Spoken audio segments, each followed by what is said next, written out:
বিসমিল্লাহির রহমানির রহিম। বইয়ের নাম আল্লাহর দিকে আহ্বান। রচনায় এ.কে.এম নাজির আহমদ। প্রকাশনায় আহসান পাবলিকেশন, কাঁটাবন মসজিদ ক্যাম্পাস, ঢাকা। সূচিপত্র। গোড়ার কথা, মানুষের কর্তব্য, মুমিনের কর্তব্য, আল্লাহর দিকে আহ্বান ও নবীগণ, নতুন আইয়ামে জাহিলিয়াত, মুসলিম উম্মার কর্তব্য, আহ্বান জ্ঞাপনের প্রস্তুতি গ্রহণ, আহ্বানকারীর বৈশিষ্ট্য, আহ্বান জ্ঞাপনের ক্রমধারা, ইসলাম বিরোধী প্রভাবশালী গোষ্ঠীর প্রতি আহ্বান, নিরক্ষরদের প্রতি আহ্বান, আহ্বানকারীর ভাষণ। পৃষ্ঠা ৫। গোড়ার কথা। আল্লাহ রাব্বুল আলামিন ইচ্ছা করলেন তিনি এক নতুন জীব সৃষ্টি করবেন, যে হবে পৃথিবীতে তাঁর খলিফা বা প্রতিনিধি। আদম আলাইহিস সালামের সৃষ্টি আল্লাহর সেই ইচ্ছারই বাস্তবায়ন। খলিফা তাঁকেই বলা হয় মালিকের অধীনতা স্বীকার করে যিনি মালিকের দেয়া ক্ষমতা ইখতিয়ার প্রয়োগ করেন। খলিফা কখনো মালিক হতে পারেন না। মালিকের ইচ্ছা অনুযায়ী ক্ষমতা ইখতিয়ার প্রয়োগ করাই হচ্ছে তাঁর কর্তব্য। খলিফারূপে নতুন এক সৃষ্টিকে পৃথিবীতে পাঠানো হবে। আল্লাহর এই সিদ্ধান্ত জানার পর ফেরেশতাদের মনে খটকা সৃষ্টি হয়। তারা বলে, আপনি কি এমন জীব সৃষ্টি করবেন যে তাতে বিপর্যয় ঘটাবে এবং রক্তপাত করবে? ফেরেশতাগণ এটা বুঝেছিল যে এই নতুন জীবকে ক্ষমতা ইখতিয়ার দেয়া হবে, তবে এটা তারা কিছুতেই বুঝে উঠতে পারছিল না যে সর্বশক্তিমান আল্লাহ যেখানে বিশ্বজাহানের শৃঙ্খলা বিধান করছেন, সেখানে তার সৃষ্ট কোনো জীব পৃথিবীতে প্রতিষ্ঠিত হলে সেখানকার শৃঙ্খলা বিঘ্নিত না হয়ে পারে কিভাবে? ফেরেশতাগণ আরও বলেন, আমরাই তো আপনার প্রশংসামূলক তাসবিহ পাঠ এবং আপনার পবিত্রতা বর্ণনার কাজ করছি। আল্লাহ ফেরেশতাদেরকে কোনো ইখতিয়ার দেননি। আল্লাহর কোনো নির্দেশের বিরুদ্ধাচরণ করার ইচ্ছা বা ক্ষমতা তাদের নেই। তাদেরকে বিশ্বজাহানের বিভিন্ন বিভাগের বিভিন্ন কাজে নিযুক্ত করা হয়েছে। তারা তাদের উপর অর্পিত কাজ সঠিকভাবে করে চলছে। তাদের কাজের কোনো ত্রুটিতে অসন্তুষ্ট হয়েই আল্লাহ নতুন সৃষ্টি করছেন কিনা, এটা ছিল তাদের মনের দ্বিতীয় খটকা। পৃষ্ঠা ৬। এই খটকা দূর করার উদ্দেশ্যে আল্লাহ বলেন, নিশ্চয়ই আমি যা জানি তোমরা তা জানো না। এ কথার মাধ্যমে আল্লাহ ফেরেশতাদেরকে এটা বোঝালেন যে আদম আলাইহিস সালামের সৃষ্টির প্রয়োজনীয়তা ও যৌক্তিকতা অবশ্যই আছে। যে উদ্দেশ্যে ফেরেশতাদের সৃষ্টি করা হয়েছে সেই উদ্দেশ্যে নয়, বরং ভিন্নতর উদ্দেশ্যে আদম আলাইহিস সালামকে সৃষ্টি করার সিদ্ধান্ত নেওয়া হয়েছে। কোনো সৃষ্ট জীবকে ক্ষমতা ইখতিয়ার দিলে সে যেখানে নিযুক্ত হবে সেখানে শৃঙ্খলা বিনষ্ট না হয়ে পারে কি করে, এই খটকা দূর করার উদ্দেশ্যে আল্লাহ একটি মহড়ার আয়োজন করেন। বিশ্বজাহানের বিভিন্ন বস্তুর নাম বলার জন্য আল্লাহ ফেরেশতাদের প্রতি আহ্বান জানান।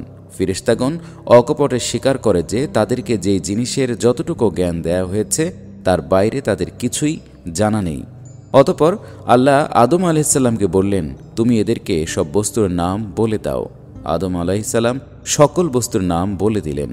এই মহড়ার মাধ্যমে আল্লাহ রাব্বুল আলামিন একথা সুস্পষ্ট করে দিলেন যে তিনি যাকে ক্ষমতা ইখতিয়ার দিচ্ছেন তাকে সঙ্গে সঙ্গে ব্যাপক জ্ঞানও দেওয়া হচ্ছে। তাকে ক্ষমতা ইখতিয়ার দেয়াতে যে বিপর্যয়ের আশঙ্কা রয়েছে তা প্রকৃত ব্যাপারের একটি দিক মাত্র, তাতে কল্যাণেরও একটি সম্ভাবনাময় দিক রয়েছে। এবার আল্লাহ ফেরেশতাদেরকে আদমের নিকট অবনত হতে নির্দেশ দেন। পৃষ্ঠা ৭। যখন আমি ফেরেশতাদের আদেশ করলাম, আদমের নিকট অবনত হও, ইবলিস ছাড়া সকলে অবনত হল। সূরা আল বাকারা আয়াত ৩৪। বিশ্বজাহানের বিভিন্ন প্রাণী ও বস্তুর রক্ষণাবেক্ষণের দায়িত্ব পালন করছে ফেরেশতাগণ। খলিফা হিসেবে ক্ষমতা ইখতিয়ার প্রয়োগ করতে গেলে আদম আলাইহিস সালাম ও তাঁর সন্তানদেরকে প্রাণী ও বস্তু জগতের অনেক কিছু ব্যবহার করতে হবে। এক্ষেত্রে ফেরেশতাগণ তাদের স্বাভাবিক কর্তব্য পালনের তাগিদে আদম আলাইহিস সালাম ও তার সন্তানদেরকে বাধা দিলে জটিলতার সৃষ্টি হবে। তাই আল্লাহর নিজের পক্ষ থেকেই ফেরেশতাদেরকে এভাবে আদম আলাইহিস সালামের অনুগত করে দেয়া ছিল বিচক্ষণতারই দাবি। এবার আসে ইবলিসের অবনত হওয়ার কথা। ইবলিস জিন জাতির অন্তর্ভুক্ত। নিরবচ্ছিন্নভাবে আল্লাহর ইবাদত করে সে ফেরেশতাদের অনুরূপ মর্যাদা লাভ করে। তাই ফেরেশতাদের সঙ্গে মিলিত হয়ে আদম আলাইহিস সালামের নিকট অবনত হওয়ার নির্দেশ তার জন্য প্রযোজ্য ছিল। আল্লাহর নির্দেশ শোনার সঙ্গে সঙ্গেই ফেরেশতাগণ আদম আলাইহিস সালামের নিকট অবনত হয়, কিন্তু ইবলিস মাথা উঁচিয়ে থাকে। জিন হয়েও ইবাদতের বদৌলতে ইবলিস ফেরেশতার অনুরূপ মর্যাদা লাভ করে, কিন্তু তার মনে গোপনে একটি ব্যাধি বাসা বাঁধে। সে ব্যাধির নাম অহংকার। এই অহংকারের কারণেই সে খলিফা হিসেবে আদম আলাইহিসসালামের নিযুক্তিতে সন্তুষ্ট হতে পারেনি, তাই সে আদম আলাইহিসসালামের অনুগত হতে রাজি হয়নি। পৃষ্ঠা ৮। আল্লাহ বললেন, আমি যখন নির্দেশ দিলাম তখন অবনত হওয়া থেকে কিসে তোমাকে বিরত রাখল? সে বলল, আমি তার চেয়ে উত্তম। আপনি আমাকে আগুন থেকে সৃষ্টি করেছেন আর তাকে সৃষ্টি করেছেন মাটি থেকে। সূরা আল আরাফ আয়াত ১২। আল্লাহর নির্দেশ মানতে না পারার পেছনে ইবলিসের অহংকারী যে একমাত্র কারণ ছিল তা এখানে ব্যক্ত হয়েছে। ইবলিস এই যুক্তি দেখায় যে শ্রেষ্ঠতর উপাদানের তৈরি হওয়ার কারণে সে নিকৃষ্টতর উপাদানের তৈরি আদমের নিকট মাথা নত করতে পারে না। অহংকারের কারণেই ইবলিস এই বাঁকা যুক্তি বেছে নেয়। সরল মনে স্রষ্টার নির্দেশ পালনই যে তার জন্য শোভনীয়, এই সহজ কথা সে ভুলে যায়। স্রষ্টা তো মহাজ্ঞানী, প্রজ্ঞাময়। তার প্রজ্ঞার বহিঃপ্রকাশই বিশ্ব সৃষ্টি। তার বিশ্ব পরিকল্পনায় তিনি কোন সৃষ্টিকে কোন স্থান দেবেন, কোন সৃষ্টিকে কোন মর্যাদা দেবেন, এটা তার নিজের ব্যাপার। সৃষ্টির কর্তব্য শুধু স্রষ্টার নির্দেশ পালন। স্রষ্টার কাছ থেকে নির্দেশ এসেছে, এটা জানার পর সেই নির্দেশ পালনে সামান্যতম বিলম্ব না করাই সৃষ্টির পক্ষে শোভনীয়। প্রজ্ঞাময় আল্লাহর কোনো নির্দেশের তাৎপর্য কারো নিকট বোধগম্য না হলেও তার অনুসরণের মধ্যেই যে কল্যাণ নিহিত রয়েছে তা বিশ্বাস করে সেই মোতাবেক পদক্ষেপ নেয়াই সৃষ্টির কর্তব্য। পৃষ্ঠা ৯। ইবলিস এই সোজা পথে এলো না, সে আল্লাহর নির্দেশের ত্রুটি নাউজুবিল্লাহ আবিষ্কার করতে লেগে গেল। শ্রেষ্ঠতর উপাদানের সৃষ্টি এই যুক্তিতে ভর করে সে যিনি তাকে সৃষ্টি করলেন তারই নির্দেশ পালনে অস্বীকৃতি জানিয়ে বসল। ইবলিসের এই অবাঞ্ছিত আচরণে আল্লাহ রাগান্বিত হন। তিনি ইবলিসকে তার সান্নিধ্য থেকে সরে যাবার নির্দেশ দেন।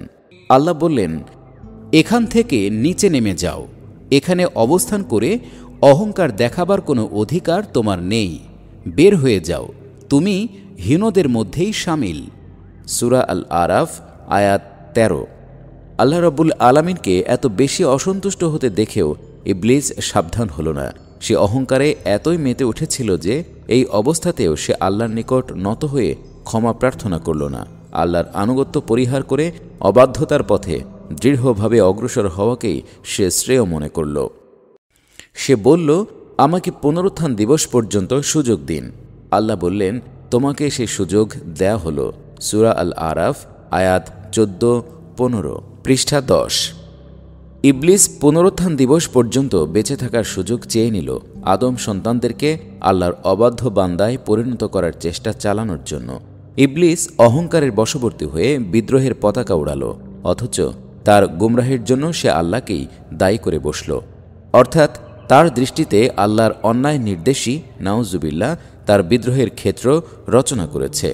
সংশোধিত হবার সর্বশেষ সুযোগটিও সে পদদলিত করল এবং আল্লাহর পথ থেকে আদম সন্তানদেরকে বিপথে নিয়ে যাবার সর্বাত্মক চেষ্টা চালাবার দৃঢ় সিদ্ধান্ত ব্যক্ত করল। সে বলল, আপনি আমাকে গুমরা করেছেন। আমি লোকদের জন্য সিরাতুল মুস্তাকিমের পাশে ওত পেতে থাকব। সম্মুখ, পেছন, ডান, বাম সব দিক থেকেই তাদেরকে ঘিরে ফেলব। আপনি তাদের অনেকেই কৃতজ্ঞ বান্দারূপে পাবেন না। সূরা আল আরাফ আয়াত ১৬-১৭। ইবলিসের এসব অধ্যত্বপূর্ণ উক্তির জবাবে আল্লাহ তাকে এক কঠোর সিদ্ধান্ত শুনিয়ে দেন। পৃষ্ঠা ১১। আল্লাহ বললেন, লাঞ্ছিত ও উপেক্ষিত সত্তারূপে বেরিয়ে যাও। লোকদের মধ্যে যারাই তোমরা আনুগত্য করবে আমি তাদেরকে এবং তোমাকে দিয়ে জাহান্নাম ভর্তি করব। সূরা আল আরাফ আয়াত ১৮। এভাবে দূর অতীতের কোনো এক সময়ে আল্লাহর এক সৃষ্টি ইবলিস আল্লাহর নির্দেশ অমান্য করে বসে এবং আদম আলাইহিসসালাম ও আদম সন্তানদের দুশমনি করাকে জীবনের ব্রত হিসেবে গ্রহণ করে। সেদিন থেকে আদম সন্তানেরা ইবলিসের পক্ষ থেকে চিরস্থায়ী দুশমনির সম্মুখীন। পৃষ্ঠা ১২। মানুষের কর্তব্য। আল্লাহ মানুষকে ব্যাপক জ্ঞান দান করেছেন, কিন্তু সেই জ্ঞানও খুবই সীমিত। আল্লাহ রাব্বুল আলামিনের জ্ঞানের তুলনায় সেই জ্ঞান এতই তুচ্ছ যে তা হিসাবের মধ্যেই আসে না। এই সীমিত জ্ঞানের সাহায্যে কোনো নির্ভুল জীবন বিধান রচনা করা মানুষের পক্ষে আদৌ সম্ভব নয়। আবার দুনিয়ায় অবস্থানকালে সঠিক পথের সন্ধান না পেয়ে মানুষ ইবলিসের শিকারে পরিণত হবে, সেটাও আল্লাহর অভিপ্রেত নয়। তাই মানুষের জন্য জীবন বিধান রচনার দায়িত্ব আল্লাহ নিজেই নিয়েছেন। প্রথম মানব আদম আলাইহিসসালাম এবং তার স্ত্রীকে পৃথিবীতে পাঠানোর প্রাক্কালে আল্লাহ মানুষের জন্য জীবন বিধান পাঠানোর ওয়াদা ঘোষণা করেছেন। অতঃপর আমার নিকট থেকে তোমাদের জন্য হিদায়াত আসবে, যারা তা অনুসরণ করে চলবে তাদের ভয় ও চিন্তার কোনো কারণ থাকবে না। সূরা আল বাকারা আয়াত ৩৮। একে তো সীমিত জ্ঞানের অধিকারী হবার কারণে মানুষের পক্ষে কোনো নির্ভুল ও পূর্ণাঙ্গ জীবনবিধান রচনা করা সম্ভবপর নয়। তদুপরি আল্লাহর কাছ থেকে জীবনবিধান আসার পর অন্য কোনো জীবনবিধান রচনা করা এবং সেই মোতাবিক জীবনযাপন করার অধিকারও মানুষের নেই। পৃষ্ঠা ১৩। আল্লাহ প্রদত্ত জীবনবিধান উপেক্ষা করে মানুষ যদি অন্য কোনো জীবনবিধান রচনা করে এবং সেই অনুযায়ী জীবনযাপন করে, তবে তো মানুষ ইবলিসের যথার্থ শাগরিদেই পরিণত হয়। ইবলিসের মতোই সে বিদ্রোহী বলে গণ্য হয়। তখন ইবলিসের মতোই তার উপরও আল্লাহর অভিশাপ নেমে আসে। আল্লাহর নিকট একমাত্র স্বীকৃত জীবন বিধান হচ্ছে আল ইসলাম। সূরা আল ইমরান আয়াত ১৯। বাস্তব অবস্থা যখন তখন আপন মনের ইচ্ছা বাসনা অথবা অন্য কোনো ব্যক্তির ইচ্ছা বাসনার আনুগত্য না করে মানুষের জন্য শোভনীয় হচ্ছে একমাত্র আল্লাহর ইচ্ছা বাসনার আনুগত্য করা। এছাড়া অন্য কোনো আনুগত্যই আল্লাহর পছন্দনীয় নয়। যেই ব্যক্তি ইসলাম ছাড়া অন্য কোনো বিধান অবলম্বন করতে চায়, তার কাছ থেকে তা কবুল করা হবে না এবং আখিরাতে সে ক্ষতিগ্রস্তদের মধ্যেই থাকবে। সূরা আল ইমরান আয়াত ৮৫। প্রকৃতপক্ষে বিশ্বজাহানের যাবতীয় সৃষ্টি আল্লাহর নির্দেশের নিকট মাথা নত করে আছে। পৃষ্ঠা ১৪। আল্লাহর নির্ধারিত আইনগুলো মেনে বিশ্বলোকের সব কিছু নির্দিষ্ট দায়িত্ব পালন করে যাচ্ছে। সামগ্রিকভাবে বিশ্বজাহান আল্লাহর আইন মেনে চলছে বলেই বিশ্বের সর্বত্র শান্তি ও শৃঙ্খলা বিরাজ করছে। বিশ্বব্যাপী আল্লাহর যেসব আইন কার্যকর রয়েছে, সেগুলোর সাথে সঙ্গতিশীল আইন তৈরি করা মানুষের সাধ্যের বাইরে। আবার নিজেদের জন্য জীবনবিধান রচনা করে তার সাথে সঙ্গতিশীল রূপে বিশ্বলোকের সব আইনকে নতুনভাবে সাজিয়ে নেওয়াও সাধ্যাতীত। এমত অবস্থায় বিনা দ্বিধায় আল্লাহর বিধান মেনে চলার মধ্যেই মানুষের কল্যাণ নিহিত। এসব লোক কি আল্লাহর দিন পরিত্যাগ করে অন্য কোনো দিন গ্রহণ করতে চায়, অথচ আসমান ও পৃথিবীর সব কিছুই ইচ্ছায় হোক অনিচ্ছায় হোক তার আনুগত্য মেনে নিয়েছে, আর মূলত তার দিকেই সকলকে ফিরে যেতে হবে। সূরা আল ইমরান আয়াত ৮৩। আল্লাহর বিধান মেনে না নেয়ার মানেই কুফর। যারা এই কুফর অবলম্বন করে তাদের পরিণাম ভয়াবহ। পৃথিবীর জীবনে কুফর অবলম্বন করেও আখিরাতের জীবন কোনো না কোনো প্রকারে নাজাত পাওয়া যাবে, এ ধারণা পোষণ নিতান্তই বোকামি। আল্লাহ বলেন, পৃষ্ঠা ১৫, যারা কুফর অবলম্বন করল এবং সেই অবস্থায় প্রাণ ত্যাগ করল, তাদের কেউ যদি শাস্তি থেকে বাঁচার জন্য পৃথিবী ভরা পরিমাণ স্বর্ণ বিনিময় হিসেবে হাজির করে, তবুও তা কবুল হবে না। এদের জন্য কষ্টদায়ক শাস্তি নির্ধারিত রয়েছে এবং তাদের কোনো সাহায্যকারী নেই। সূরা আল ইমরান আয়াত ৯১। ইবলিসের দুশমনি থেকে আত্মরক্ষা করা ও আখিরাতের আযাব থেকে নাজাত পাওয়ার উপায় হচ্ছে বিশুদ্ধ মন নিয়ে আল্লাহর নিকট আত্মসমর্পণ করা এবং আল্লাহর বিধান মোতাবিক জীবন গড়ে তোলা। আত্মরক্ষার এই নির্ভুল পথে রাব্বুল আলামিন বিশ্ব মানবতাকে আহ্বান জানাচ্ছেন এভাবে, হে মানব জাতি, এই রাসূল তোমাদের রবের নিকট থেকে সত্য বিধান সহ এসেছে, তোমরা ঈমান আনো, এতেই তোমাদের কল্যাণ। সূরা আন-নিসা আয়াত ১৭০। পৃষ্ঠা ১৬। মুমিনের কর্তব্য। আল্লাহ ও রাসূলের প্রতি ঈমান এনে কেবল ব্যক্তি চরিত্র গঠনের তৎপরতা চালিয়েই কোনো ব্যক্তি আল ইসলামের পূর্ণাঙ্গ দাবি পরিপূরণ করতে পারে না। ইসলাম শুধুমাত্র ব্যক্তি জীবন নিয়ন্ত্রণ করার কিছু নিয়ম কানুনের নাম নয়, এটি একটি সর্বব্যাপ্ত জীবনবিধান। জীবনের সকল বিভাগ সম্পর্কেই তার রয়েছে সুস্পষ্ট পথনির্দেশ। ব্যক্তি জীবনে ইসলামের কিছু নিয়মকানুন মেনে চলা যতখানি সহজ, সমাজ জীবনে ইসলামের অনুশাসন প্রবর্তন করা ততখানি কঠিন। পথের এই কঠিনতা দূর করেই আল্লাহর অনুগত বান্দাদেরকে সমাজের সকল ক্ষেত্রে ইসলামকে বিজয়ী আদর্শরূপে প্রতিষ্ঠিত করতে হয়। একেই বলা হয় ইকামতে দ্বীন। ইকামতে দ্বীন কোনো সহজসাধ্য কাজ নয়, এর জন্য প্রয়োজন পরিকল্পিত বিরামহীন সংগ্রাম। ইকামতে দ্বীনের জন্য পরিচালিত সর্বাত্মক সংগ্রামকেই আল কুরআন আল জিহাদ ফি সাবিলিল্লাহ বা আল্লাহর পথে জিহাদ নামে আখ্যায়িত করেছে। বাংলা ভাষায় একেই বলা হয় ইসলামী আন্দোলন। ইকামতে দিনের উদ্দেশ্যে পরিচালিত সকল কর্মকাণ্ড বিশ্লেষণ করলে সর্বপ্রথম যেই বিষয়টির উপর স্বাভাবিকভাবেই দৃষ্টি নিবদ্ধ হয় তা হচ্ছে আদ-দাওয়াতু ইলাল্লাহ বা আল্লাহর দিকে আহ্বান। ইসলামী জীবনবিধান প্রতিষ্ঠার জন্য নিজে আল্লাহর প্রতি ঈমান পোষণ করাই যথেষ্ট নয়, সেই ঈমানের আলো অন্যদের মাঝে বিকশিত করাও একান্ত প্রয়োজন। প্রতি যুগেই ইসলামী আন্দোলনের নেতা ও কর্মীগণ নিষ্ঠার সাথে এই কর্তব্য পালনের চেষ্টা করেছেন। পৃষ্ঠা ১৭। আল্লাহর দিকে আহ্বান ও নবীগণ। মানুষকে যাবতীয় অনইসলামী ধ্যান ধারণা ও জীবনবিধান বিসর্জন দিয়ে আল্লাহর দিকে ফিরে আসার উদাত্ত আহ্বান জানিয়েছেন নবী রাসূলগণ। আমরা এখানে কয়েকজন নবীর দাওয়াতি তৎপরতা সম্পর্কে আলোচনা করব। নূহ আলাইহিসসালাম। প্রাচীন ইরাকের কুর্দিস্তান অঞ্চলে প্রেরিত হন নূহ আলাইহিসসালাম। দিন রাত পরিশ্রম করে তিনি সেই অঞ্চলের অধিবাসীদেরকে আল্লাহর দিকে এগিয়ে আসার আহ্বান জানাতে থাকেন। তার এই তৎপরতার বর্ণনা দিতে গিয়ে আল্লাহ বলেন, আমি নূহকে তার কওমের নিকট পাঠালাম। সে বলল, আমি তোমাদের জন্য সাবধানকারী, আল্লাহ ছাড়া কারো ইবাদত করো না, অন্যথায় আমি আশঙ্কা করছি তোমাদের উপর কষ্টদায়ক আযাব এসে পড়বে। সূরা হুদ আয়াত ২৫-২৬। ইব্রাহিম আলাইহিসসালাম। পরবর্তীকালে এই ইরাকেরই উর নগর রাষ্ট্রে নমরুদের পৃষ্ঠপোষকতায় ইবলিসি জীবনযাপন প্রতিষ্ঠিত হয়। পৃষ্ঠা ১৮। নমরুদ এবং তার রাষ্ট্রের অধিবাসীদেরকে আল্লাহর দিকে আহ্বান জানানোর জন্য প্রেরিত হন ইব্রাহিম আলাইহিসসালাম। তার আব্বাই ছিলেন সেখানকার ইবলিসি জীবন ব্যবস্থার প্রধান উপদেষ্টা। সেই জন্য তার আব্বার নিকট তিনি সর্বপ্রথম দাওয়াতে হক পেশ করেন। হে আব্বাজান, আমার নিকট এমন এলম এসেছে যা আপনার নিকট আসেনি। আপনি আমার অনুসরণ করুন, আমি আপনাকে সঠিক পথে পরিচালিত করব। সূরা মারিয়াম আয়াত ৪৩। উরবাসীদেরকে সম্বোধন করে ইব্রাহিম আলাইহিসসালাম বলেন, হে আমার কওম, তোমরা যাদেরকে শরীক বানাচ্ছ সেই সব থেকে আমি নিঃসম্পর্ক। আমি তো একমুখী হয়ে নিজের লক্ষ্য সেই মহান সত্তার দিকে কেন্দ্রীভূত করেছি, যিনি জমিন ও আসমানসমূহকে সৃষ্টি করেছেন। আমি মুশরিকদের অন্তর্ভুক্ত নই। সূরা আল আনআম আয়াত ৭৮-৭৯। তার কওমকে সম্বোধন করে ইব্রাহিম আলাইহিসসালাম আরও বলেন, তোমরা আল্লাহর ইবাদত করো এবং তাকে ভয় করে চলো, এটা তোমাদের জন্য উত্তম যদি তোমরা তা বুঝো। সূরা আল আনকাবুত আয়াত ১৬। পৃষ্ঠা ১৯। হুদ আলাইহিসসালাম। প্রাচীন আরবের এক প্রতাপশালী জাতি ছিল আদ জাতি। কুফরি জীবনধারায় এই জাতি ছিল অভ্যস্ত। এই জাতিকে আল্লাহর দিকে আহ্বান জানানোর জন্য প্রেরিত হন হুদ আলাইহিসসালাম। তার দাওয়াতি তৎপরতার বর্ণনা দিতে গিয়ে আল্লাহ বলেন, আদ জাতির নিকট তাদের ভাই হুদকে পাঠালাম। সে বলল, হে আমার কওম, তোমরা আল্লাহর ইবাদত করো, তিনি ছাড়া তোমাদের আর কোনো ইলাহ নেই। সূরা হুদ আয়াত ৫০।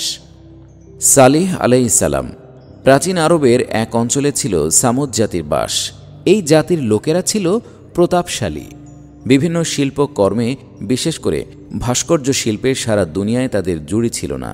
পাথরের পাহাড় শ্রেণী খোদাই করে প্রাসাদ বানিয়ে তারা তাতে বসবাস করত। তারা ইবলিসের শাগরিদ ছিল।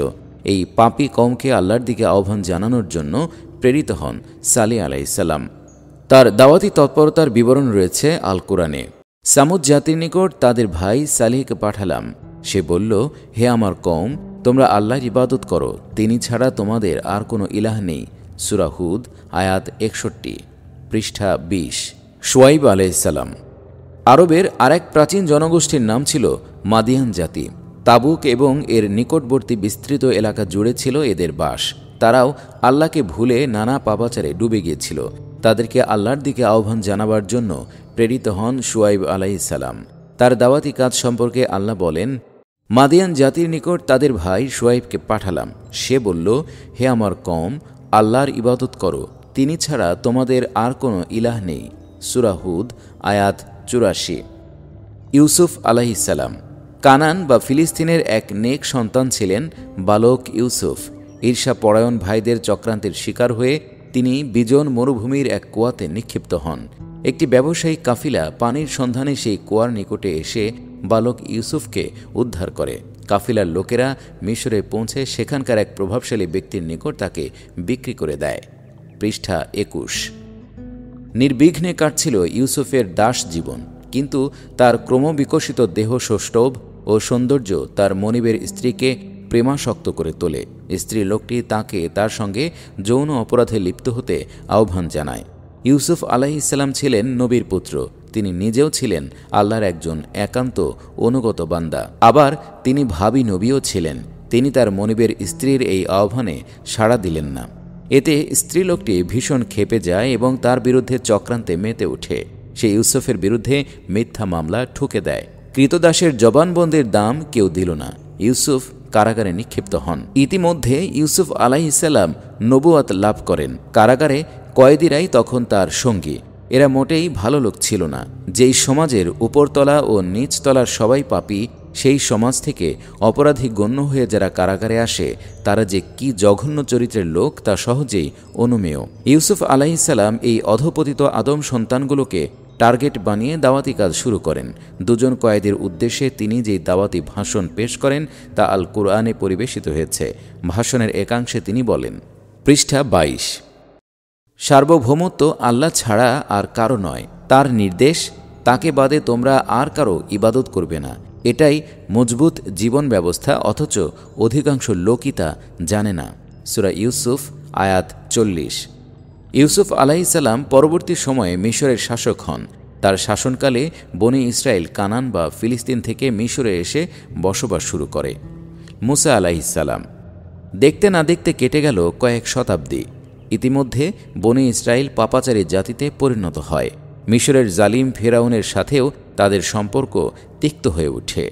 এই সময়ে মুসা আলাইহিসসালাম মিশরে প্রেরিত হন। তার সামনে একদিকে ছিল বনি ইসরায়েল, অন্যদিকে ছিল ফিরাউন ও তার সম্প্রদায়। উভয় সম্প্রদায়কে আল্লাহর দিকে আহ্বান জানানোর দায়িত্ব অর্পিত হল তার উপর। আমি নিদর্শনাদিসহ মুসাকে পাঠালাম। তাকে নির্দেশ দিলাম, তোমার কওমকে অন্ধকার থেকে আলোর দিকে নিয়ে আসো। সূরা ইব্রাহিম আয়াত 55। ফিরাউনের নিকট যাও, নিশ্চয়ই সে অবাধ্যতায় সীমা ছাড়িয়ে গেছে। সূরা তহা আয়াত 24, পৃষ্ঠা 23। মুসা আলাইহিসসালাম ফিরাউনকে সম্বোধন করে বললেন, মুসা বলল, আল্লাহর বান্দাদেরকে আমার হাতে সঁপে দাও। আমি তোমাদের জন্য বিশ্বস্ত রাসূল। আল্লাহর উপর নিজের প্রাধান্য জাহির করতে যেও না। আমি তোমাদের সামনে সুস্পষ্ট সনদ পেশ করছি। সূরা আদ-দুখান আয়াত 18-19। ঈসা আলাইহিসসালাম। ফিলিস্তিনে আবির্ভূত হন ঈসা আলাইহিসসালাম। তিনি তার কওমকে আল্লাহর দিকে আহ্বান জানাতে গিয়ে বলেন, নিশ্চয়ই আল্লাহ আমার রব এবং তোমাদেরও রব। অতএব তাঁরই ইবাদত করো এবং এটাই সরল সঠিক পথ। সূরা মারিয়াম আয়াত 36।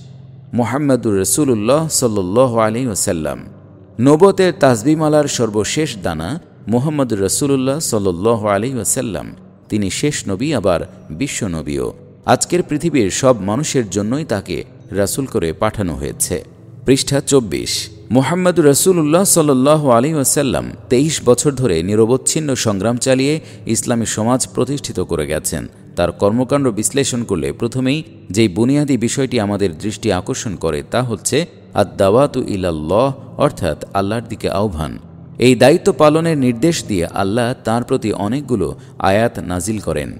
প্রথম ওহী প্রাপ্তির প্রতিক্রিয়া সামলাতে গিয়ে মুহাম্মদুর রাসূলুল্লাহ সাল্লাল্লাহু আলাইহি ওয়াসাল্লাম চাদর মুড়ে দিয়ে রয়েছিলেন। সেই সময়টিতে গুরুগম্ভীর নির্দেশ এলো, হে আবৃত ব্যক্তি, উঠো, লোকদেরকে সাবধান করো, তোমার রবের বড়ত্ব শ্রেষ্ঠত্ব প্রকাশ করো। সূরা আল মুদ্দাসির আয়াত 1-3। অন্যত্র বলা হচ্ছে, হে রাসূল, তোমার রবের নিকট থেকে যা কিছু নাজিল করা হয়েছে তা লোকদের নিকট পৌঁছিয়ে দাও। যদি তুমি তা না করো তবে তো রিসালাতের দায়িত্বই পালন করলে না। সূরা আল মায়েদা আয়াত 67। তোমার রবের পথে লোকদেরকে ডাকো হিকমাহ ও উত্তম বক্তব্য সহকারে, আর যুক্তি প্রদর্শন করো সর্বোত্তম পদ্ধতিতে। সূরা আন-নাহল আয়াত 125, পৃষ্ঠা 25। এমতো অবস্থায় তুমি আহ্বান জানাতে থাকো আর দৃঢ় থাকো যেমনটি তোমাকে আদেশ করা হয়েছে। ওসব লোকের ইচ্ছা বাসনার অনুসরণ করো না। সূরা আশ-শুরা আয়াত 15। বলো, আমার পথ তো এই যে আমি আল্লাহর দিকে আহ্বান জানাই। সূরা ইউসুফ আয়াত 108। আল্লাহর রাসূলের গোটা জীবন আমাদের সামনে। আর দাওয়াতু ইলাল্লাহর দায়িত্ব তিনি কিভাবে পালন করেছেন ইতিহাস তার বিবরণ পেশ করছে।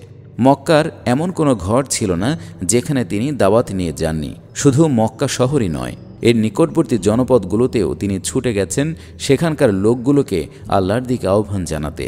এই চিন্তাতেই তিনি সদা মশগুল থাকতেন। প্রতিটি সুযোগেরই তিনি সদ্ব্যবহার করতেন। এ কাজে তিনি এত বেশি একাগ্রচিত্ত ছিলেন যে লোকেরা তাঁর এই অবস্থাকে স্বাভাবিক অবস্থা বলে ভাবতেই পারত না। তাই তাদের কেউ কেউ তাকে বলতো মাজনুন বা পাগল। তিনি পাগল ছিলেন না, ছিলেন কর্তব্য পালনে পাগলপাড়া। তার দাওয়াতের মোদ্দা কথা ছিল, পৃষ্ঠা ২৬, তোমরা আল্লাহ ছাড়া আর কারো ইবাদত করো না। আমি তারই তরফ হতে তোমাদের জন্য ভয় প্রদর্শনকারী এবং সুসংবাদদাতারূপে আবির্ভূত। তোমরা তোমাদের রবের নিকট ক্ষমা প্রার্থনা করো, তাঁরই দিকে ফিরে আসো। তিনি নির্দিষ্ট কাল পর্যন্ত তোমাদেরকে উত্তম জীবন সামগ্রী দেবেন। অনুগ্রহ পাওয়ার মতো প্রত্যেক ব্যক্তিকে অনুগ্রহ করবেন, কিন্তু তোমরা মুখ ফিরিয়ে নিলে আমি তোমাদের জন্য এক বড় ভীষণ দিনের আযাব সম্পর্কে ভয় করছি। তোমাদেরকে আল্লাহর দিকে ফিরে যেতে হবে, তিনি সব কিছুর ওপর ক্ষমতাবান। সূরা হুদ আয়াত ২-৪। পৃষ্ঠা ২৭। নতুন আইয়ামে জাহিলিয়াত। মানব সমাজে যখন ইসলামী জীবনবিধান প্রতিষ্ঠিত থাকে না, তখন প্রতিষ্ঠিত থাকে ইবলিসি বিধান। সেই অবস্থায় অধিকতর শক্তিশালী কোনো মানুষ অথবা মানব গোষ্ঠী সাধারণভাবে সকল মানুষের প্রভু সেজে বসে। এসব শক্তিধর ব্যক্তি নিজেদের ইচ্ছা বাসনা বা খেয়াল খুশি মানুষের উপর চাপিয়ে দেয়। অচিরেই সমাজ জুলুম নির্যাতনের জাতাকলে নিষ্পেষিত হতে শুরু করে। এসব মানুষের পক্ষে যেহেতু সত্য ও ন্যায়ের সঠিক মানদণ্ড নির্ণয় করা সম্ভব হয় না, সেহেতু অনেক ক্ষেত্রেই অসত্য সত্যে বরং অন্যায় ন্যায় পরিণত হয়ে যায়। পাপ পুণ্যের তারতম্য মনের গভীরে অবস্থান করলেও বাস্তব জীবনে তা আর বড্ড একটা দেখা যায় না। ফলে জেনা, নারী ধর্ষণ, মদপান, নরহত্যা ও সম্পদ হরণের মতো বড় পাপ কাজগুলোও সাধারণ ব্যাপারে পরিণত হয়। সমাজে বেহায়াপনা ও উলঙ্গপনা বেড়ে যায়। সংস্কৃতির নামে নাচ ও অশ্লীল গান প্রচলিত হয়। সমাজের শিল্প, সাহিত্য ও গণমাধ্যমগুলো যৌন সুরসুরি দেওয়ার হাতিয়ারে পরিণত হয়। দেশের শিক্ষা হয়ে পড়ে উদ্দেশ্যহীন। মানুষেরা হয়ে ওঠে চরমভাবে আত্মপূজারী। শোষণের আকাঙ্ক্ষা মানুষকে পেয়ে বসে।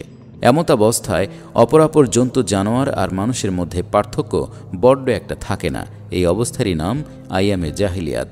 মানব সমাজে যখনই আইয়ামে জাহিলিয়াত জেঁকে বসেছে, তখনই আল্লাহ নবী রাসূল পাঠিয়েছেন। পৃষ্ঠা ২৮। ঈসাই ষষ্ঠ শতাব্দীর পুঞ্জীভূত জাহিলিয়াত দূর করার জন্য আল্লাহ রাব্বুল আলামিন সপ্তম শতাব্দীর শুরুতে মুহাম্মদুর রাসূলুল্লাহ সাল্লাল্লাহু আলাইহি ওয়াসাল্লামকে নবুয়ত দেন। সুদীর্ঘ ২৩ বছর সংগ্রাম করে তিনি গোটা আরবের বুক থেকে জাহিলিয়াত অপসারিত করে ইসলামের শ্রেষ্ঠত্ব ও সৌন্দর্যের বিকাশ ঘটান। মদিনা ইসলামী রাষ্ট্রের সুন্দরতম পরিবেশ দুনিয়ার সুবিস্তৃত অঞ্চলের মানুষের মানবিক চেতনা নতুনভাবে জাগিয়ে তোলে। অল্প সময়ের মধ্যে ৩টি মহাদেশের বিশাল এলাকার অধিবাসীগণ ইসলামী জীবনবিধান গ্রহণ করে। এই অবস্থা দেখে সেদিন ইবলিসের চেহারা নিশ্চয়ই কালো হয়ে গিয়েছিল। ইবলিস তার চক্রান্ত চালাতে থাকে। মানুষের মনে মনে নানাবিধ সন্দেহ, সংশয়, দ্বিধা, দ্বন্দ্ব এবং খটকা সৃষ্টি করে সে ধীরে ধীরে মানুষকে ইসলাম থেকে অনেক দূরে সরিয়ে নেয়। মানুষের মনে সে এমন সব ধ্যান ধারণা সৃষ্টি করে যার ফলে মানুষ নাস্তিকতাবাদ, সংশয়বাদ, সর্বেশ্বরবাদ, বহু ঈশ্বরবাদ, ধর্ম নিরপেক্ষতাবাদ, ব্যক্তি স্বাতন্ত্র্যবাদ, সমাজবাদ প্রভৃতির গোলক ধাঁধায় পড়ে যায়। আল্লাহ প্রদত্ত জীবন বিধানের প্রতি কেউ কেউ দেখায় উদাসীনতা, কেউ বা ঘোষণা করে বিদ্রোহ। সমাজ জীবন থেকে ইসলাম দূরে সরে গেল। এরই ফলশ্রুতিতে সমাজ আজকের চেহারা লাভ করেছে। পৃষ্ঠা ২৯। সামগ্রিকভাবে পৃথিবীর সর্বত্র আজ মানুষের ওপর মানুষের প্রভুত্ব চলছে। বিভিন্ন ইজমের স্টিম রোলার মানুষকে নিষ্পেষিত করছে। শান্তি ও স্বস্তির আজ দারুণ অভাব। মানুষের কোনো মূল্য নেই। খুন খারাপি চলছে ব্যাপকভাবে। মদের ব্যবসা জমজমাট। মাতালের অভাব নেই। অবৈধ যৌনাচার সাধারণ ব্যাপার হয়ে দাঁড়িয়েছে। জারজ সন্তানের ভারে পৃথিবীর অঙ্গন কেঁপে উঠছে। যৌনতাই আজকের সাহিত্য ও সংস্কৃতির প্রধান বিষয়। আজকের সঙ্গীতগুলোতে যৌনতারই প্রাধান্য। শিক্ষা অঙ্গনে চলছে নৈতিকতা বিবর্জিত শিক্ষার দৌরাত্ম্য। আজকের চিন্তাবিদদের অনেকেই মানুষকে বাঁদরের সন্তান প্রমাণ করতেই ব্যস্ত। জোর যার মুল্লুক তার নীতি চলছে সবখানে। আধিপত্য বিস্তারের লক্ষ্যে মিনিটের মধ্যে কয়েক লক্ষ লোক ধ্বংস করার জন্য অ্যাটম বোমা ও হাইড্রোজেন বোমা সাজিয়ে রাখা হয়েছে সারি সারি। নিউট্রন বোমা তৈরির কাজ চলছে। চারদিকে আজ অশান্তি, অস্বস্তি, অসাম্য, অনিয়ম, অনৈতিকতা, ভাঙন আর ধ্বংসযজ্ঞ। পৃথিবীতে আবার নেমে এসেছে ঘোর জাহিলিয়াত। পৃষ্ঠা ৩০। মুসলিম উম্মার কর্তব্য। মুহাম্মদ সাল্লাল্লাহু আলাইহি ওয়াসাল্লাম সর্বশেষ নবী। এটা সুনিশ্চিত যে আল্লাহ আর কোনো নবী পাঠাবেন না। তবে তাই বলে আল্লাহ বিশ্ব মানবতাকে অসহায় অবস্থায় ছেড়ে দেননি। তিনি তার সর্বশেষ কিতাব আল কুরআনকে হিফাজত করার দায়িত্ব নিয়েছেন। তদুপরি শেষ নবীর শিক্ষাকেও অবিকৃতভাবে মজুত রেখেছেন। নবীর অবর্তমানে আল কুরআন এবং নবীর শিক্ষাকে অবলম্বন করে এই নতুন জাহিলিয়ার বিরুদ্ধে সংগ্রাম চালাতে হবে নবীর অনুসারীদেরকে। জাহিলিয়ার সয়লাবে ডুবে যাওয়ার পরিণতি সম্পর্কে লোকদেরকে সাবধান করা এবং তাদেরকে আল্লাহর দিকে আহ্বান জানানো এমন প্রত্যেক ব্যক্তিরই অবশ্য কর্তব্য যে আল কুরআনের সাথে পরিচিত হয়েছে। সংগ্রাম ছাড়া ইবলিসের দুশমনের হাত থেকে বেঁচে থাকা সম্ভব নয়। ইবলিসি চিন্তা, ইবলিসি মন মানসিকতা এবং ইবলিসি কার্যকলাপ থেকে নিজকে ও সমাজের অপরাপর মানুষকে পবিত্র করার সংগ্রাম চালানোই মুক্তির পথ। আল্লাহ চান প্রত্যেক মুমিন এই ভূমিকা সঠিকভাবে পালন করুক। পৃষ্ঠা ৩১। যেই মুমিন আল্লাহর দিকে লোকদেরকে আহ্বান জানানোর কাজে আত্মনিয়োগ করে, আল্লাহ তাকে ভালোবাসেন। যেই কথাগুলো দ্বারা একজন মুমিন সমাজের মানুষকে আল্লাহর দিকে ডাকে, সেই কথাগুলোকে আল্লাহ আল কুরআনে সর্বোত্তম কথা বলে উল্লেখ করেছেন। অর্থাৎ সেই ব্যক্তির কথা থেকে কার কথা উত্তম, যে আল্লাহর দিকে ডাকল, নেক আমল করল এবং ঘোষণা করল, নিশ্চয়ই আমি মুসলিমদের অন্তর্ভুক্ত। সূরা হামিম আস-সাজদা আয়াত ৩৩। পৃষ্ঠা ৩২। আহ্বান জ্ঞাপনের প্রস্তুতি গ্রহণ। একদিন আবদুল্লাহ ইবনুল আব্বাস রাদিয়াল্লাহু তাআলা আনহু-এর নিকট এক ব্যক্তি এসে বলল, আমি ন্যায়ের আদেশ এবং অন্যায়ের নিষেধের কাজ করতে চাই। আবদুল্লাহ ইবনুল আব্বাস রাদিয়াল্লাহু তাআলা আনহু বললেন, তুমি কি এই কাজের উপযুক্ততা অর্জন করেছ? সে বলল, আমি তো তাই আশা করি। আবদুল্লাহ ইবনুল আব্বাস রাদিয়াল্লাহু তাআলা আনহু বললেন, আল্লাহর কিতাবের ৩টি আয়াতের অসম্মান করার আশঙ্কা না থাকলে তুমি এ কাজে নামতে পারো। সে বলল, ওগুলো কোন কোন আয়াত? আবদুল্লাহ ইবনুল আব্বাস বললেন, আতা'মুরুনান নাসা বিল বিররি ওয়া তানসাউনা আনফুসাকুম। তোমরা কি লোকদেরকে ভালো কাজের কথা বলো অথচ নিজেরা তা ভুলে যাও? এর উপর কি ভালোভাবে আমল করেছ? সে বলল, না। আবদুল্লাহ ইবনুল আব্বাস রাদিয়াল্লাহু তাআলা আনহু বললেন, লিমা তাকুলুনা মা লা তাফআলুন। তোমরা এমন কথা কেন বলো যা নিজেরা করো না? এর উপর কি ভালোভাবে আমল করেছ? সে বলল, না। আবদুল্লাহ ইবনুল আব্বাস রাদিয়াল্লাহু তাআলা আনহু বললেন, মা উরিদু আন উখালিফাকুম ইলা মা আনহাকুম আন। আমার ইচ্ছা এটা নয় যে আমি তোমাদেরকে যা নিষেধ করি তা নিজে করব। তুমি কি এর উপর ভালোভাবে আমল করেছ? সে বলল, না। আবদুল্লাহ ইবনুল আব্বাস রাদিয়াল্লাহু তাআলা আনহু বলেন, তাহলে তোমার নিজের উপরেই প্রথমে দাওয়াতের কাজ শুরু করো। পৃষ্ঠা ৩৩। বস্তুত মুখে ভালো কথা আর চরিত্রে খারাপ বৈশিষ্ট্য নিয়ে দাওয়াতি কাজ করা পণ্ডশ্রম মাত্র। দাওয়াতি কাজে কৃতকার্য হতে হলে ইসলামের রঙে নিজের চরিত্র ও আচরণ রাঙিয়ে নিতে হবে। ব্যক্তির মুখ ও চরিত্র যখন একই কথা বলে তখন তার প্রভাব হয় অনেক বেশি। পৃষ্ঠা ৩৪। আহ্বানকারীর বৈশিষ্ট্য। আহ্বানকারী এক কঠিন দায়িত্ব পালন করতে সংকল্পবদ্ধ, কিন্তু এই কঠিন দায়িত্ব পালনের ক্ষেত্রে সফল হওয়া সোজা ব্যাপার নয়। মনে রাখা দরকার যে মানুষ আহ্বানকারীর মুখের কথা শুনে যতখানি ইসলামী জীবন বিধানের প্রতি আস্থাবান হয়ে ওঠে, তার চেয়ে বেশি আস্থাবান হয় আহ্বানকারীর জীবনের সুন্দর বৈশিষ্ট্যগুলো দেখে। বস্তুত আহ্বান জ্ঞাপন তৎপরতায় টিকে থাকা এবং সফলতা অর্জনের জন্য আহ্বানকারীর জীবনে নিম্নোক্ত বৈশিষ্ট্যগুলোর সমাবেশ একান্ত প্রয়োজন। ১. আহ্বানকারীকে অবশ্যই ইসলামী জীবন দর্শন ও জীবন বিধান সম্পর্কে যথার্থ জ্ঞানের অধিকারী হতে হবে। ২. আহ্বানকারীকে অবশ্যই আল্লাহর প্রতি প্রগাঢ় প্রত্যয়ের অধিকারী হতে হবে এবং ইসলামী জীবন দর্শন ও ইসলামের জীবন বিধানের নির্ভুলতা ও শ্রেষ্ঠত্ব সম্পর্কে নিঃসংশয় হতে হবে। ৩. আহ্বানকারীকে ইসলামী জীবন দর্শনের মূর্ত প্রতীক হতে হবে। ৪. আহ্বানকারীকে আল্লাহর জমিনে আল্লাহর সার্বভৌমত্ব প্রতিষ্ঠার সংগ্রামকে জীবন মিশন রূপে গ্রহণ করতে হবে। ৫. আল্লাহর সন্তোষ অর্জনকেই সমগ্র তৎপরতার কেন্দ্রবিন্দু বানাতে হবে। পৃষ্ঠা ৩৫। ৬. আহ্বানকারীকে কঠোর পরিশ্রমী ও কষ্ট সহিষ্ণু হতে হবে। ৭. আহ্বানকারীকে উদার চিত্ত ও মানব হিতৈষী হতে হবে। ৮. আল্লাহর সার্বভৌমত্ব প্রতিষ্ঠার সংগ্রামে প্রয়োজনে নিজের জীবন বিলিয়ে দেওয়ার মানসিক প্রস্তুতিও আহ্বানকারীর থাকতে হবে। ৯. আহ্বানকারী পূর্ণাঙ্গ ইসলামের দিকেই মানুষকে আহ্বান জানাবেন, কারো ভয় বা বিদ্রুপের কারণে এর কিছু অংশকে আপাতত গোপন বা মুলতবি রাখবেন না। ১০. আহ্বানকারীকে সর্বাবস্থায় উত্তেজনা পরিহার করে চলতে হবে। মনে রাখতে হবে, কারো আক্রমণাত্মক উক্তিতে বা কোনো অস্বস্তিকর পরিস্থিতিতে উত্তেজিত হয়ে পড়া পরাজয়েরই নামান্তর। ১১. আহ্বানকারীকে ত্বরা প্রবণতা পরিহার করতে হবে। মনে রাখা দরকার, সমাজ পরিবর্তনের আগে মানুষের চরিত্রে পরিবর্তন আনতে হবে এবং মানুষের চরিত্রে পরিবর্তন আনার আগে তাদের চিন্তাধারায় পরিবর্তন আনতে হবে। এই পরিবর্তন আনয়ন সময় সাপেক্ষ ব্যাপার। ১২. আহ্বানকারীকে সর্বাবস্থায় আল্লাহর উপর নির্ভরশীল থাকতে হবে। কোনো অবস্থাতেই আল্লাহ ছাড়া অন্য কারো সাহায্যের উপর বিন্দু পরিমাণও ভরসা রাখা যাবে না। পৃষ্ঠা ৩৬। আহ্বান জ্ঞাপনের ক্রমধারা।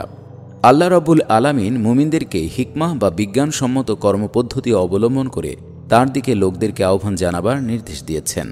আল্লাহর নির্দেশ অবহেলা করে যেন তেনভাবে দাওয়াত পরিবেশন করতে থাকলে সুফল পাওয়ার সম্ভাবনা আদৌ নেই। আহ্বান জ্ঞাপনের সর্বোত্তম পন্থা হচ্ছে ব্যক্তিগত সাক্ষাৎ ও ধারাবাহিক আলাপ আলোচনা। এই কাজ করতে হবে সুপরিকল্পিতভাবে। প্রথমত, নির্দিষ্ট মেয়াদের জন্য কয়েকজন লোককে টার্গেট করতে হবে। লোক বাছাইকালে এমন সব লোককে বিবেচনায় রাখা দরকার যারা জাতকর্মী, সমাজের বিভিন্ন কর্মকাণ্ডে যাদের ভূমিকা আছে। দ্বিতীয়ত, এই টার্গেট লোকগুলোর সাথে আন্তরিক সম্পর্ক গড়ে তুলতে হবে। তাদের দুঃখ বেদনা ও প্রয়োজনের সময় তাদের পাশে দাঁড়াতে হবে। তৃতীয়ত, অন্তরঙ্গ পরিবেশে তাদের সাথে সমাজ সমস্যা নিয়ে আলাপ করতে হবে। মনে রাখা দরকার, প্রত্যেক মানুষই জীবন ও জগৎ সম্পর্কে কোনো না কোনো ধ্যান ধারণা পোষণ করে। এই ধ্যান ধারণা বিরোধী কোনো বক্তব্য সে সহজে মেনে নিতে পারে না। আল্লাহর দিকে আহ্বানকারী ও সব ব্যক্তির ধ্যান ধারণা অবশ্যই শুধরাতে চাইবেন, কিন্তু কাঠুরিয়ার কুঠারের কঠোর আঘাত হেনে কোনো ব্যক্তির বহুদিনের পোষিত ধ্যান ধারণার মূলোচ্ছেদ করা যায় না। ধ্যান ধারণার ভ্রান্তিগুলো চিহ্নিত করে যুক্তিপূর্ণ আলাপ আলোচনার মাধ্যমেই সেগুলো ব্যক্তির চিন্তা জগৎ থেকে বিদূরিত করতে হবে। পৃষ্ঠা ৩৭। চতুর্থত, তাদের চিন্তা জগতে ইসলামী ধ্যান ধারণার বীজ বপন করতে হবে।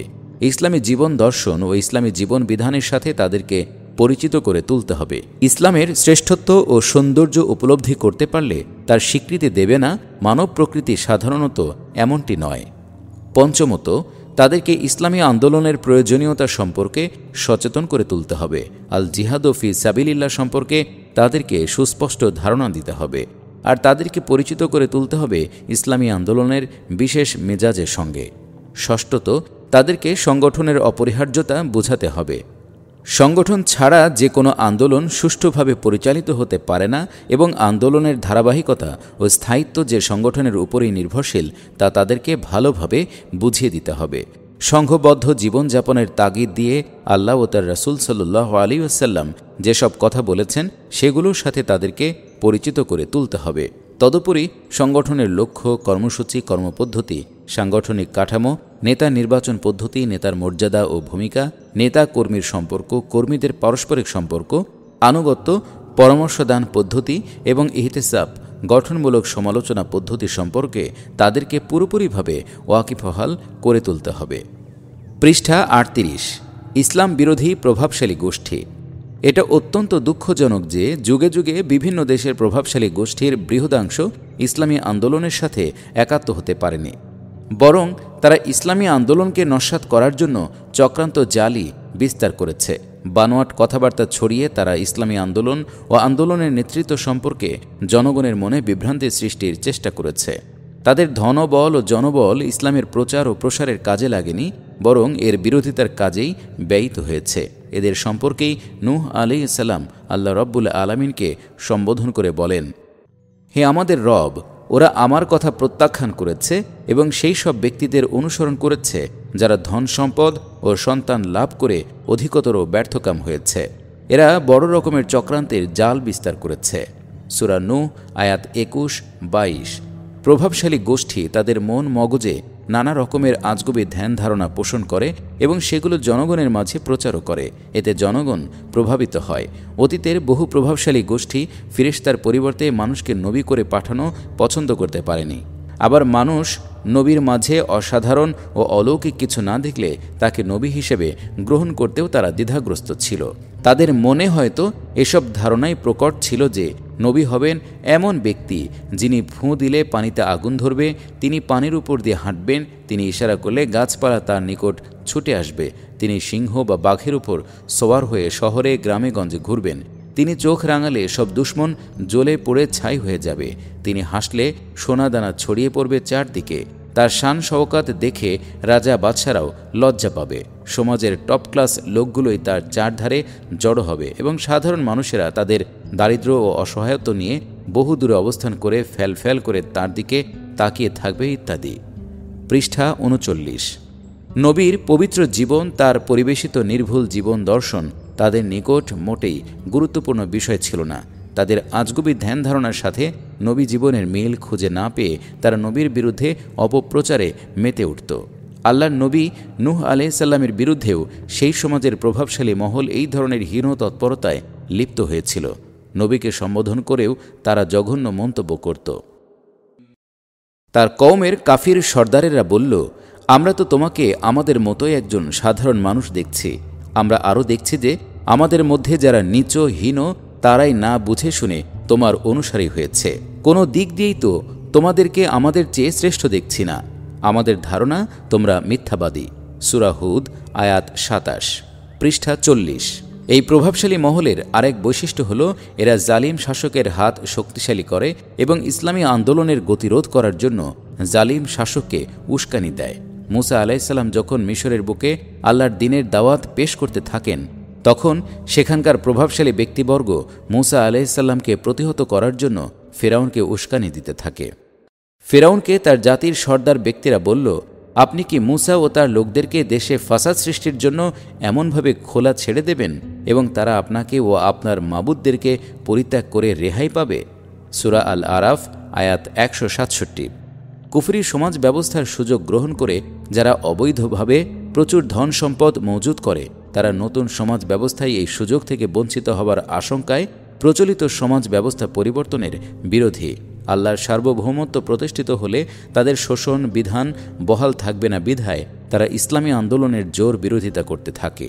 এদের সম্পর্কেই আল্লাহ রব্বুল আলামিন বলেন, পৃষ্ঠা ৪১, এমনিভাবে তোমাদের পূর্বে যেই জনপদেই আমরা কোনো ভয় প্রদর্শক পাঠিয়েছি, সেখানকার সচ্ছল লোকেরা এই কথাই বলেছে যে আমরা আমাদের বাপ দাদাকে একটি পন্থার অনুসারী পেয়েছি এবং তাদের পদাঙ্ক অনুসরণ করে চলছি। সূরা আজ-জুখরুফ আয়াত ২৩। ইসলাম বিরোধী প্রভাবশালী মহল শাসকদেরকে সঠিক পন্থা অনুসরণ করতে দেয় না। এক্ষেত্রে রোমের কাইজার হিরাক্লিয়াসের কথা বিশেষভাবে উল্লেখযোগ্য। হিরাক্লিয়াস তার সাম্রাজ্যের অন্যতম প্রদেশ সিরিয়াতে অবস্থানকালে মুহাম্মদ রাসূলুল্লাহ সাল্লাল্লাহু আলাইহি ওয়াসাল্লামের দাওয়াতি চিঠি তার নিকট পৌঁছে তিনি সিরিয়ায় উপস্থিত মক্কার লোকদেরকে দরবারে ডেকে নেন। বাণিজ্য কাফিলা প্রধান আবু সুফিয়ানকে হিরাক্লিয়াস অনেকগুলো প্রশ্ন করেন।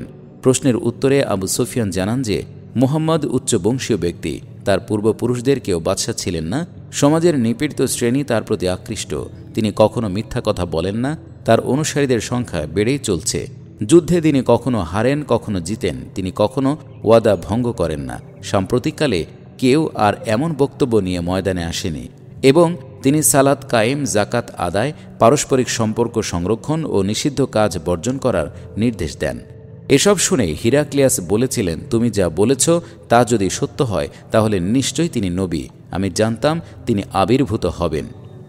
যদি আমি বুঝতাম যে তার কাছে পৌঁছতে পারব তাহলে আমি সাক্ষাৎ করতাম, আর আমি তার কাছে থাকতে পারলে তার পা দুখানি ধুয়ে দিতাম, তার রাষ্ট্র আমার পায়ের নিচের জায়গা পর্যন্ত সম্প্রসারিত হবে। পৃষ্ঠা ৪২। এরপর রাসূলুল্লাহ সাল্লাল্লাহু আলাইহি ওয়াসাল্লামের চিঠিখানা পড়া হলো এবং দরবারে হইচই পড়ে গেল। হিরাক্লিয়াস একটি বিশেষ কক্ষে রোমের প্রধান ব্যক্তিদেরকে একত্রিত করে বললেন, রোমবাসীগণ, তোমরা কি স্থায়ী সফলতা ও হিদায়েত চাও? তোমরা কি তোমাদের রাষ্ট্রের স্থায়িত্ব কামনা করো?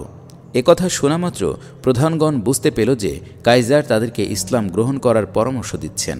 অসন্তুষ্ট হয়ে তারা আসন ছেড়ে দরজার দিকে ছুটে যেতে শুরু করে। এমত অবস্থায় হিরাক্লিয়াস ভড়কে যান এবং তিনি ভোল পাল্টে ফেলেন। তিনি বলেন, লোক সকল, আমি তোমাদের ধর্মবিশ্বাসের দৃঢ়তা পরীক্ষা করছিলাম। তোমাদের কাছ থেকে যা আশা করছিলাম তা পেয়েছি। প্রধানগণ সন্তুষ্ট হয়ে কাইজারকে কুর্নিশ করে। প্রভাবশালী গোষ্ঠীর চাপের কারণে হিরাক্লিয়াস ইসলাম গ্রহণ করার সৌভাগ্য অর্জন করতে পারেননি। পৃষ্ঠা 43। প্রভাবশালী গোষ্ঠীর প্রতি আহ্বান। সমাজ কখনো নেতৃত্ব শূন্য থাকে না। সমাজের উপর থেকে নিচ পর্যন্ত সকল স্তরেই উল্লেখযোগ্য সংখ্যক লোক প্রভাব বিস্তার করে থাকে। জনসাধারণ সাধারণত এই প্রভাবশালী গোষ্ঠীর অনুসরণ করে থাকে। এদের ধ্যান ধারণা এবং জীবনযাত্রা জনসাধারণের নিকট আকর্ষণীয় বিষয় বলে গণ্য হয়। এই প্রভাবশালী গোষ্ঠী সমাজকে বুদ্ধিবৃত্তিক নেতৃত্ব দিয়ে থাকে। তদুপরি বস্তুগত উপায় উপাদানের সিংহভাগই এরা নানা কায়দায় নিজের দখলে রাখে। নেতৃত্বের আসনে আসীন হবার মৌলিক মানবীয় গুণাবলীও এদের মধ্যে পাওয়া যায়। প্রভাবশালী গোষ্ঠী যেই রং ধারণ করে, সমাজ ধীরে ধীরে সেই রং ধারণ করে থাকে। এসব কারণেই আল্লাহর পথে আহ্বানকারীকে অন্যান্যদেরকে দাওয়াত দেওয়ার সঙ্গে সঙ্গে প্রভাবশালী গোষ্ঠীর দিকে বিশেষ নজর দিতে হয়। নূহ আলাইহিসসালাম, হুদ আলাইহিসসালাম, সালিহ আলাইহিসসালাম ও শুআয়ব আলাইহিসসালামকে আমরা প্রভাবশালী ব্যক্তিদেরকে বিশেষভাবে আল্লাহর দিকে আহ্বান জানাতে দেখি। ইব্রাহিম আলাইহিসসালাম প্রথমেই তার আব্বা এবং পরিবার সদস্যদের নিকট দাওয়াত পেশ করেন। এই পরিবার উর নগর রাষ্ট্রে মর্যাদার আসনে আসীন ছিল। পৃষ্ঠা 44। অতঃপর ইব্রাহিম আলাইহিসসালাম নমরুদকে আল্লাহর সার্বভৌমত্ব মেনে নেয়ার আহ্বান জানান। মুসা আলাইহিসসালাম ফিরাউনের নিকট ওই একই আহ্বান পেশ করেন। দানিয়েল আলাইহিসসালামকে আমরা দেখি নেবুকাদনেজারের নিকট দাওয়াত পেশ করতে। ঈসা আলাইহিসসালাম প্রথমে প্রভাবশালী ইয়াহুদি পণ্ডিতদেরকে আল্লাহর পথে এগিয়ে আসার আহ্বান জানান। মুহাম্মদুর রাসূলুল্লাহ সাল্লাল্লাহু আলাইহি ওয়াসাল্লাম মক্কার প্রধান ব্যক্তিদের দিকে বিশেষ নজর দিয়ে দাওয়াতি তৎপরতা চালাতে থাকেন। প্রভাবশালী গোষ্ঠীর দিকে নজর দেবার কারণ হচ্ছে, ১. এরা ইসলামী জীবনবিধান গ্রহণ করলে জনসাধারণের পক্ষে ইসলাম গ্রহণের পথ সহজ হয়ে যায়। ২. এরা ইসলামী জীবনবিধান গ্রহণ করলে এদের আয়ত্তাধীন বস্তুগত উপাদানগুলো ইসলাম প্রতিষ্ঠার কাজে ব্যয়িত হয়। ৩. এরা ইসলামী জীবনবিধান গ্রহণ করলে এদের প্রতিভা ও বুদ্ধিবৃত্তি ইসলাম প্রতিষ্ঠার কাজে নিয়োজিত হয়। ৪. এরা ইসলামী জীবনবিধান গ্রহণ করে সঠিকভাবে আত্মগঠন করলে আন্দোলনের আগামী দিনের নেতৃত্ব এদের মধ্য থেকে গড়ে ওঠে। পৃষ্ঠা ৪৫। নিরক্ষরদের প্রতি আহ্বান। আজকের মতো অতীতেও মানব সমাজে কম বেশি নিরক্ষর লোক ছিল। অতীতের ইসলামী আন্দোলনগুলো স্বাক্ষর ও নিরক্ষর এই উভয় ধরনের লোকের নিকটই দাওয়াত পেশ করেছে। এ যুগে অনেকেই নিরক্ষরদের নিকট দাওয়াত সম্প্রসারণের বিষয়টিকে একটি নতুন সমস্যা হিসেবে চিহ্নিত করতে চান। ব্যাপারটি মোটেই এমন নয়। এই সমস্যা অতীতেও ছিল। আল কোরআনে সমস্যার সমাধানও রয়েছে। শেষ নবী মুহাম্মদ সাল্লাল্লাহু আলাইহি ওয়াসাল্লাম যেই সমাজে ইসলামী আন্দোলন সূচনা ও পরিচালনা করেছিলেন, সেই সমাজের বেশিরভাগ লোকই ছিল নিরক্ষর। কাজেই তাঁর পরিচালিত ইসলামী আন্দোলন ও সংঘটিত বিপ্লবের মাঝেই নিরক্ষরদের মধ্যে কাজ করার পদ্ধতি লুকিয়ে রয়েছে।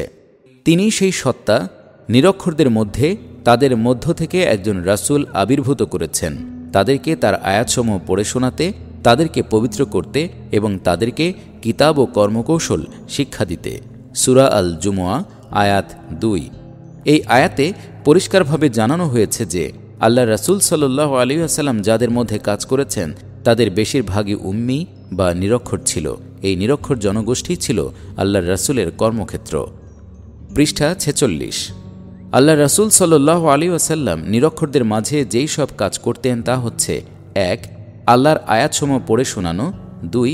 ঈমান আনয়নকারীদের তাজকিয়া অর্থাৎ তাদের ধ্যান ধারণা, কথাবার্তা, পোশাক পরিচ্ছদ, খানাপিনা, কাজকর্ম এবং পারস্পরিক লেনদেন থেকে যাবতীয় মলিনতা ও অপবিত্রতা দূর করে তাদেরকে উন্নত মানের ব্যক্তিরূপে গঠন। ৩. আল্লাহর কিতাবের লক্ষ্য ও উদ্দেশ্য এবং সেই উদ্দেশ্য হাসিলের কর্মকৌশল শেখানো।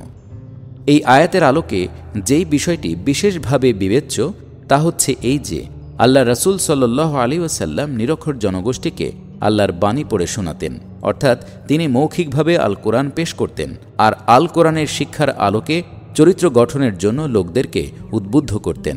আজকের যুগেও আল্লাহর দিকে আহ্বানকারীদেরকে সরাসরি নিরক্ষরদের নিকট পৌঁছতে হবে এবং ইসলামের শিক্ষাসমূহ অত্যন্ত সুস্পষ্ট ও বোধগম্য ভাষায় মৌখিকভাবেই তাদের নিকট উপস্থাপন করতে হবে। পৃষ্ঠা ৪৭। আহ্বানকারীর ভাষণ। আহ্বানকারীর ভাষণে প্রধানত নিম্নোক্ত বৈশিষ্ট্যগুলো থাকা প্রয়োজন। ১. আল্লাহর দিকে আহ্বানকারী আল কোরআনের আয়াত এবং রাসূলুল্লাহ সাল্লাল্লাহু আলাইহি ওয়াসাল্লামের বাণী পরিবেশন করে লোকদের আপন ভাষায় তার ব্যাখ্যা বিশ্লেষণ করবেন। এজন্য আহ্বানকারীকে আল কোরআন সহিভাবে পড়তে পারার যোগ্যতা অর্জন করতে হবে। ২. আহ্বানকারীর ভাষার মান শ্রোতাদের সমঝ শক্তির অনুরূপ হওয়া আবশ্যক। সহজ, সরল ও সুস্পষ্ট ভাষায় বক্তব্য পরিবেশন করতে হবে। ৩. তার্কিকের তর্ক পদ্ধতি অবলম্বন না করে বিশ্বজাহান ও মানব অস্তিত্বের বিভিন্ন নিদর্শন থেকে উদাহরণ ও যুক্তি পরিবেশন করে বক্তব্যকে জোরালো করতে হবে। তর্কের ধূম্রজাল সৃষ্টি করে শ্রোতাদেরকে বিহ্বল না করে সহজ যুক্তি দ্বারা তাদের চিন্তার দিগন্ত খুলে দিতে হবে। ৪. সংযত ভাষায় বক্তব্য রাখতে হবে। দায়িত্বহীন উক্তি ও উস্কানিমূলক ভাষা পরিহার করতে হবে। সমাপ্ত।